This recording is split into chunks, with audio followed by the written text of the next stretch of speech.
In this lesson, we'll learn about the different drawing modes available to us here in Illustrator CS5.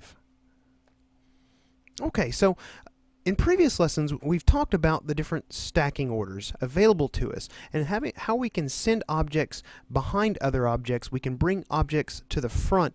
We can move objects around in this stacking order. Now, the default stacking order has it so that when we draw a new shape on our artboard, I'm going to switch to my rectangle tool with the keyboard shortcut M and just draw in a rectangle here. When we draw a new shape, let me just change the color here so we can see that. By default, this shape is going to be in front of the first shape we drew.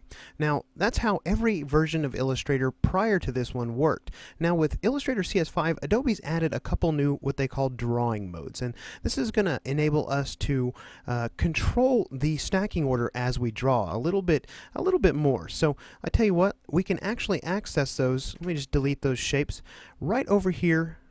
In our tool panel, above the screen mode option, there's three little icons here. Now, the first one on the far left is going to be our draw normal mode. That's the mode that every version of Illustrator before this drew in all the time.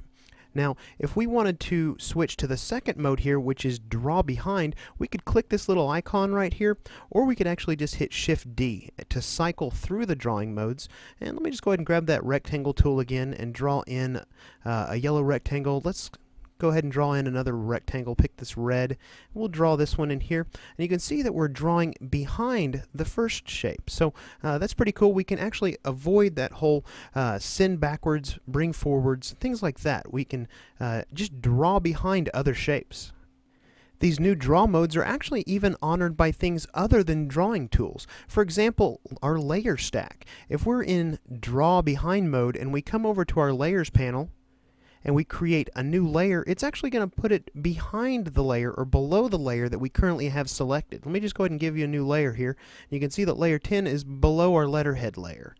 If we delete that, let's go ahead and select that letterhead layer again and switch back into draw normal mode. Create a new layer, and it's actually above the letterhead layer. So layers honor these drawing modes. Other things that honor these drawing modes are things like symbols and even placed files. Now, we haven't talked about either of those two things yet, but rest assured we will.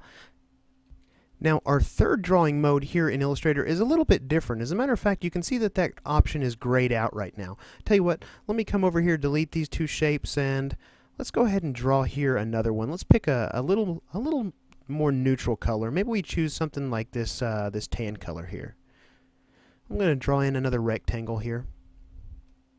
And notice that now our third drawing mode is now active. This is called draw inside mode, and this is something that's really cool. It's new. Just let's check this out here. I'm going to switch over to that using my Shift D keyboard shortcut, and notice when I switch to that drawing mode with this rectangle selected, we get these little dashed corner pieces around our rectangle. This indicates that we are currently in draw inside mode. So I'm going to go ahead and deselect my rectangle here by using my control modifier, and those little corner pieces actually stay. So let me just go ahead and switch to my ellipse tool. Let's go ahead and pick a different color here as well. How about a nice purple? Let's go ahead and grab this one here. Now, when we begin drawing our ellipses, they're actually going to be drawn inside this rectangle. Let me just show you. I'm going to go ahead and draw one here. Let's just draw them all over the place here. So you can see that these new ellipses, these new shapes we're drawing, are inside our rectangle. Now, the way this works is something we haven't actually talked about yet. This is essentially creating what's called a clipping path out of the rectangle. Now, we're going to actually get into more detail about clipping paths in a future lesson or in an upcoming lesson, but what you need to know about a clipping path is essentially everything outside this shape is being masked out.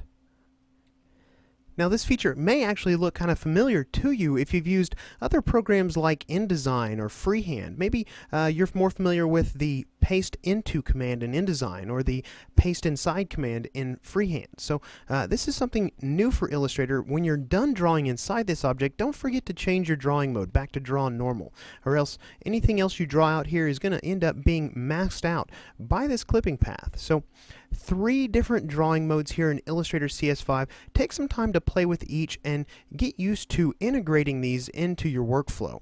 In the next lesson, we're going to pick up where we're leaving off here. We're going to talk about another exciting new tool for Illustrator CS5 called the Shape Builder tool.